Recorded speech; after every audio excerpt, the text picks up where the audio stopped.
Hello, this is Dr. Stephen Greere. I hope we are live. I'm going to see if my wife can confirm that.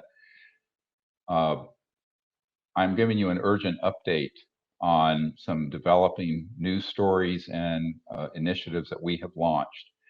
The most important of which is that the report from the Director of National Intelligence may in fact be delayed, that is due on June 25th. Uh, the former director of national intelligence for the last administration 2 weeks ago in an interview said it would be coming early on June 1st. Now, what changed?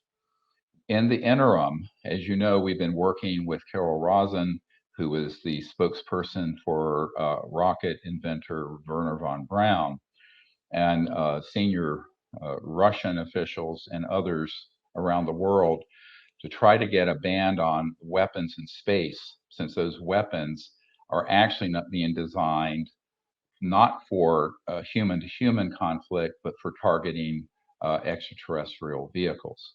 And this weapon ban from outer space is a matter of importance to, quite frankly, the survival of this planet. The Russian, Chinese, and American and the Biden administration a few days ago agreed to, in principle, sign this treaty.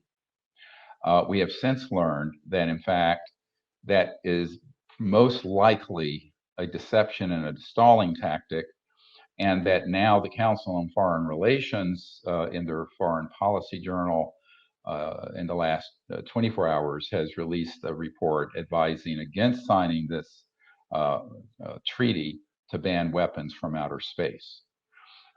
This is all very dynamic and in flux, and it has to do a great deal with a report that came out 2 days ago that it may be that the Director of National Intelligence report that by statute and law is due on no later than June 25th of this year will be delayed.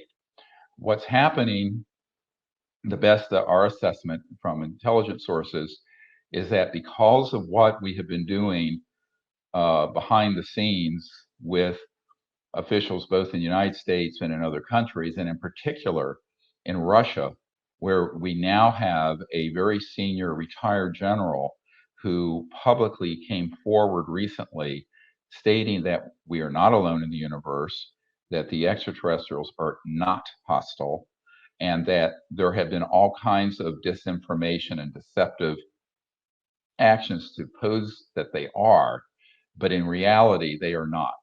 And that this is an urgent reason why we need to have weapons banned from space, because we are sharing space with other civilizations and other cosmic cultures. Now, this videotape, which was loaded on a non-governmental site that is headed up by a cosmonaut who is working with us, who is this main trainer of astronauts and cosmonauts for Russia that go up to the space station and elsewhere, Timothy Igorov.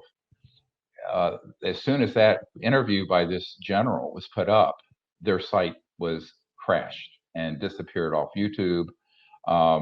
They have since gotten it back up.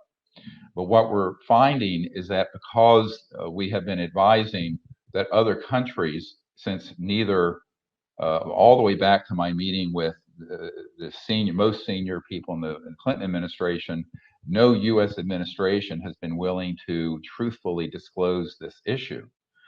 But we know that the covert interests have authorized this report from the Director of National Intelligence, which will present this as a national security threat, quote unquote, which is completely false. The complete truth is the only threat that have come from UFOs have come from man-made ones. And as you know from following the research we have done, we have dispositive evidence, in fact, proof, that many of the UFOs that are seen are made by the Lockheed Martin Skunk Works, Northrop Grumman, Boeing, and other aerospace contractors. And we have many people on our team who have confirmed that. Additionally, we have a document signed in the handwriting and written in penmanship by the head of the Lockheed Skunk Works, who has confirmed that in 1986, when he wrote the letter, that UFOs were both ours, man-made, and, quote, extraterrestrial.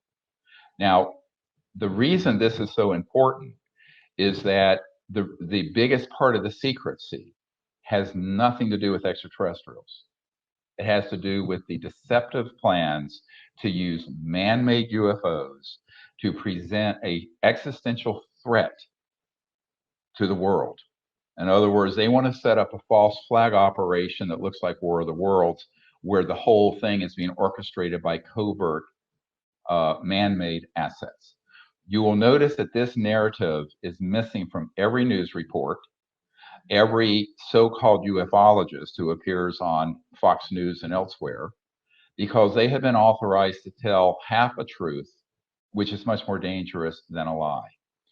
Basically, what they're saying is, yes, the UFOs are real, and then they add the lie as follows. They cannot be ours because we don't know how they work. That's a big lie. And the other big lie is they're a threat to the national security, which is also a lie. So what they've done is create talking points that senators like Marco Rubio and others who have not been briefed appropriately or in detail yet on this and are using talking points generated by this criminal cabal of unacknowledged special access projects are just sort of parroting whatever it is that they're being told. The problem with that is it all preserves the element of surprise. What do I mean by this? What that means is that if the national military command structure, the White House, and most of the Senate, as well as most of the Pentagon and most of the CIA, do not know and have not been read into the existence of these sorts of technologies, which can be stage crafted, as they call it, and stage events that look alien, then anything that happens will be thought to be extraterrestrial when it is not. This is the heart of the secrecy. Not only are the technologies extraordinary and would save the world's biosphere and would give us an entirely new civilization without pollution or poverty, but by keeping it secret, it preserves their 70-year strategic plan, which was concocted in the 40s and 50s, to at some point play this card, as Werner von Braun told Carol Rosin, as the big threat from space that could unite the world around a militaristic totalitarian effort. That's what's happening. It's happening right now. It's unfolding before our eyes. And the fake disclosure that the government is planning may be delayed a little bit, but we can't count on it. So for that reason, we need your help on something that we have never done before. The director of Unacknowledged and Close Encounters of the Fifth Kind and his team and my team are doing an emergency open source documentary film. It'll be short, an hour, maybe a little longer, that will be called The Cosmic Threat, an expose. This is something we want to create and release by early June. Now, no one's ever done a feature film like this in less than 2 months, but we need to do it, and we need your help. If you go to ce5film.com, you'll see we have a crowdfunding site up. And we're going to also do an event in Scottsdale, Arizona, at a private home on April 25th, 2021, for the 20th anniversary of the National Press Club launch of the Disclosure Project that was on May 9th, 2001. This event is going to be live streamed by webinar that you can join, and the support we get from that and the people who appear at the house with us will help, I hope, defray the costs of this emergency documentary that has to come out. We will have with me at this home in Scottsdale, constitutional attorney Daniel Sheehan, myself, Carol Rosin, who was the spokesperson for Werner von Braun and was given the task by him to work to prevent the placement of weapons in outer space so that we could have peaceful contact with these extraterrestrial civilizations. Paula Harris, who is going to be revealing a case that is new and that is more important than Roswell, has better evidence and is more significant. And it has to do with the extraterrestrial civilization's concern with our atomic and nuclear weapons and what effect those have on the fabric of the universe. We will also be have joined with us, I hope all of you, but also by internet, the cosmonaut I referred to who trains astronauts and cosmonauts in Russia with astounding new information and evidence, and video from the military generals who are coming forward in Russia, confirming that we're not alone. And we're also planning to have a sort of an ambassador at large for peace and space who is now living in Russia, an actor that many of you know named Steven Seagal, who is very devoted to helping us get this message out to the public. And he is planning to join us, of course, by internet. I hope you all will join us for this, and those of you who can join us in person. It's a fundraising event. The information is on our website and will be sent out, and there will be links underneath this video. Unfortunately, it's a private home. It can only hold about 20 guests, so it's a large private home. But I hope a few of you can join us for this event on Sunday, the 25th of April, and then stay the rest of the week through Thursday evening, the 29th of April, where we will not be doing a webinar, but we'll have a whole week where we will be recording the secret history of disclosure and also how contact is made and the relationship between disclosure, extraterrestrial contact, and close encounters of the fifth kind. That entire 5-day program, again, will be available to just around, at the most, 20 people, unfortunately, because we just don't have a facility that will hold more at this time because of the pandemic. Now, the other thing that we want to invite you to help us with is networking new dispositive military evidence and documents to stream and put out in this event on April 25th of this year, and in this emergency documentary, The Cosmic Threat.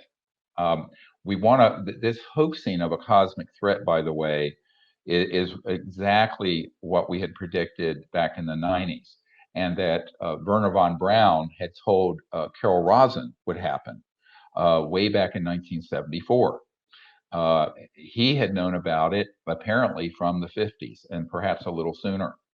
So we're now living in a time, unfortunately, where on the heels of this terrible pandemic, there are plans to falsely disclose an alien threat and then stage events that would terrify everyone on the planet. The only way that that will not be done is that it's exposed in advance. For this reason, and listen very carefully to how we need your help on this. We only need the funding help to get this documentary created and finished in 2 months, which we've never done. But we're going to release it open source. Now, what do I mean by that? We are not contracting with a film distributor who can tie it up, not for a nanosecond.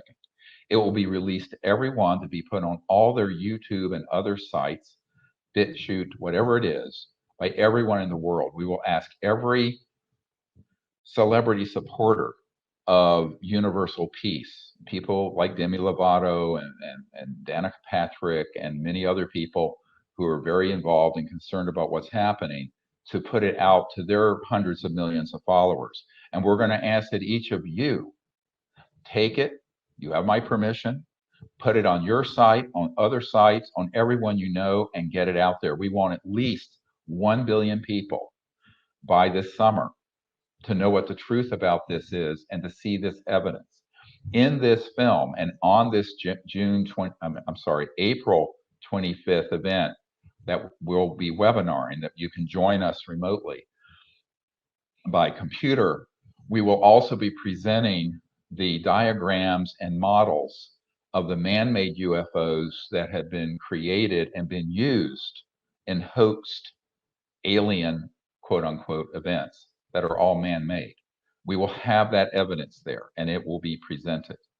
So I hope you can help us not only create this emergency documentary, but also join us on April 25th on Sunday.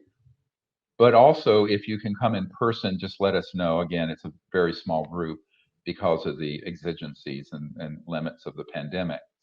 Uh, and that when we have this finished, be ready to receive it, download it, and put it on every site in the world, including Russia, China, India, all over the world. This cannot just be an American or European initiative. It must be global. Because at this point, we are simply running out of time to get this information out and to neutralize the threat. Now, how do you neutralize the threat? You expose their plans before they do it. Listen to just what I said. We must expose not only what they're doing, but how they're going to do it. What are the assets? What do those aircraft look like? How are they functioning? How might this unfold? We know this information. We have the technology information. We have the schematics. We have the people who worked on them and built them. And the really sad thing is that you have Mr. Radcliffe, who is the director of national intelligence, and Senator Marco Rubio specifically saying that these UAPs, which is, again, another fake word they've made up after UFOs, which also is a fake word.